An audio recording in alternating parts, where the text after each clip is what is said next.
My vision told me I have to choose, so I'm choosing. What if Yellowstone didn't really end? After that finale, there's really only one way for Yellowstone to continue. It would have to undergo a massive transformation, changing not just its cast and story, but its actual name too. This is ScreenRant's big plot theory for Yellowstone Season 6. Out of everything that happened in the last episodes, the future of Broken Rock is the most promising and biggest remaining plot thread. Rather than being called Yellowstone Season 6, the show will undergo a soft reboot as Yellowstone Broken Rock, now focused on the indigenous stewards of the largest contiguous ranch in the continental US. Following the biggest victory in the history of indigenous people's struggles in Montana, Angela Blue Thunder will doubtless return to Broken Rock, but instead of challenging Thomas Rainwater and Mo, Angela would organically slip into the role of the new Beth. Kayce handed us the land to fulfill his family's promise. We didn't win it by force, that much is true, explains Rainwater in a heated discussion with Angela. But to his surprise, the hot-tempered attorney extends her hand to shake his. What only matters now is for us to ensure that this promise is kept. Upon hearing this, Mo backs off and decides not to throw Angela out of Rainwater's office, now situated inside the Dutton family's former lodge. Indeed, while the tribes of Broken Rock have reclaimed the borders of their ancestral lands, this opens up an entirely new can of worms. Just like the Duttons of Yellowstone, Rainwater and company will be beset by vultures laying claim to Broken Rock's legally acquired land. In fact, the Yellowstone finale already plotted out the biggest challenge for Broken Rock in the next chapter of the story.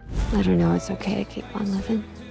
Alongside new corporate allies, the federal government will leverage any advantage it can to make that pipeline happen, and Broken Rock's actions in the Yellowstone finale could form the baseline of the government's case. After all, the government has to reclaim its losses from the sabotage somehow. Free to bend its own laws, the government will use this incident to lobby for a new form of co-stewardship between federal and tribal representatives. Yet this is precisely why Angela Blue Thunder returned, to spur Mo and Rainwater into exacting Dutton-like vengeance on their enemies. While federal lawyers use the pipeline sabotage to argue for co-stewardship, Angela rebukes them at court using John Dutton's conservation easement resolution. Outside of legal proceedings, John's old flame and activist Summer Higgins consolidates public outcry in favor of Broken Rock, finally finding a cause to which she can contribute concrete gains. It's almost enough to impress Beth, who watches events unfold from a distance. And although market equities is out, Ellis Steele returns to Montana as a private consultant for attorneys on the federal payroll. Meanwhile, despite Tate and Monica's protests, Mo and Kayce gear up to sabotage construction equipment illegally placed on Broken Rock land by some private state-funded firm. And this brings us to the next big part of this theory. While it's likely that some of the OG Yellowstone cast will star in other spin-offs, their respective fates can't be severed from the land that easily, as side characters Kayce, Tate, Monica, Beth, Rip, and even Lloyd will have crucial roles in Yellowstone Broken Rock. They protected this land. They died for this land. Inside the Dillon Ranch, where Rip and Beth have settled, Beth tells Angela, "It's your problem now, sweetie," winking as she drops a heavy box of folders at the attorney's feet. Angela picks up the box of files detailing the Duttons' previous legal battles, later finding evidence they can use to buy more time against the federal pipeline.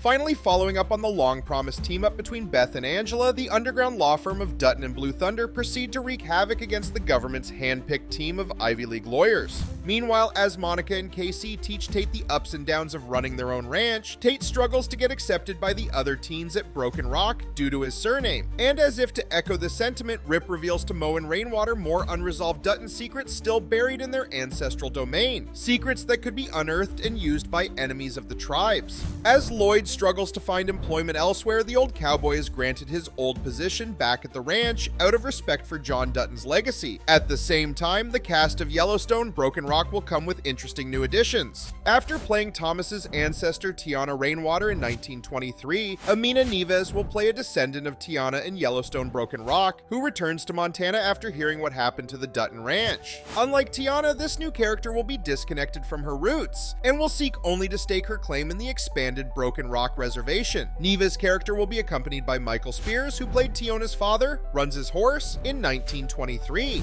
While Runs' horse was the chief of Broken Rock in the prequel, Spears' new character will contest Thomas Rainwater's leadership. These two villains will be crucial to challenging Mo and Rainwater in their efforts to preserve the ranch for the tribes. We've always known how to fight them, Tom.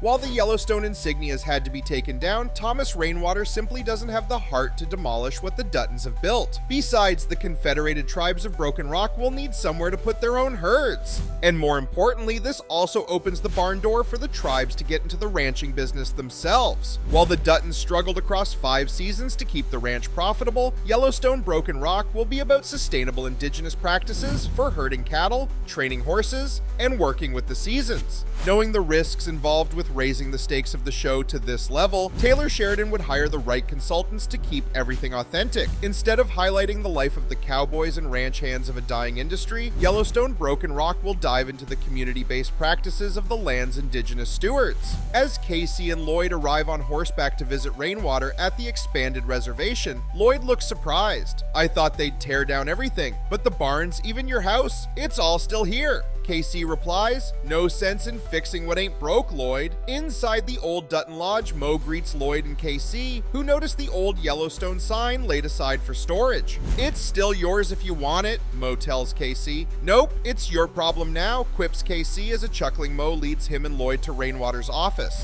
Meanwhile, at John Dutton's grave, a more somber scene unfolds. In the light of sunset, John's only grandson Tate arrives alone at the family graveyard. He fishes out a huge oatmeal cookie from his bag, which he then breaks in half, laying one piece on the gravestone. "We can share this one, Grandpa," says Tate as he sits down and munches on the other half. Nearby, one of the kids that toppled the Dutton gravestone secretly watches Tate, gaining a different perspective on the Duttons' complicated legacy. And this brings us to the final leg of our big theory. In this business, it's the only thing worth getting excited about, honey. While Yellowstone Broken Rock will essentially be the 6th season of the show, the mainline narrative can only properly continue through the various spin-offs and sequels. In fact, the Yellowstone Season 5 finale marks a massive turning point in the neo-western franchise. Whereas the existing spin-offs 1883 and 1923 are about the past, the upcoming Sheridanverse shows are all about the future of Montana. Taylor Sheridan will take this opportunity to consolidate the narrative in a way he's never done before. In the Beth and Rip spin-off, Beth faces the repercussions of killing Jamie. As the Duttons' remaining enemies threaten to expose the train station, Mo and Rainwater help Rip and Kayce cover their tracks in Yellowstone Broken Rock. In the new spin-off starring Michelle Pfeiffer, The Madison, an old cowboy named Lloyd lends a hand to the newcomers before returning to the Broken Rock Reservation where he works. Meanwhile, all the way at the 4-6s in Texas, Jimmy and Teeter get word of the impressive new herd of horses being raised at the old Dutton Ranch. When their boss, Travis, travels to Montana to buy some of these horses, he is gently but firmly turned away by Mo. "You're welcome here, Travis, but this isn't the Yellowstone. These horses aren't for sale." But the horse trainer, as always, is ready with a comeback. "Hell, everything's for sale, Mo. Ain't that how y'all got this ranch?" From the Madison and the 4-6s to the Beth and Rip spinoff and Yellowstone Broken Rock, the Sheridanverse will have one overarching narrative consolidated across 4 different neo-western shows. But what do you think? How else could Yellowstone Season 6 play out? Tell us your thoughts in the comments and keep watching ScreenRant.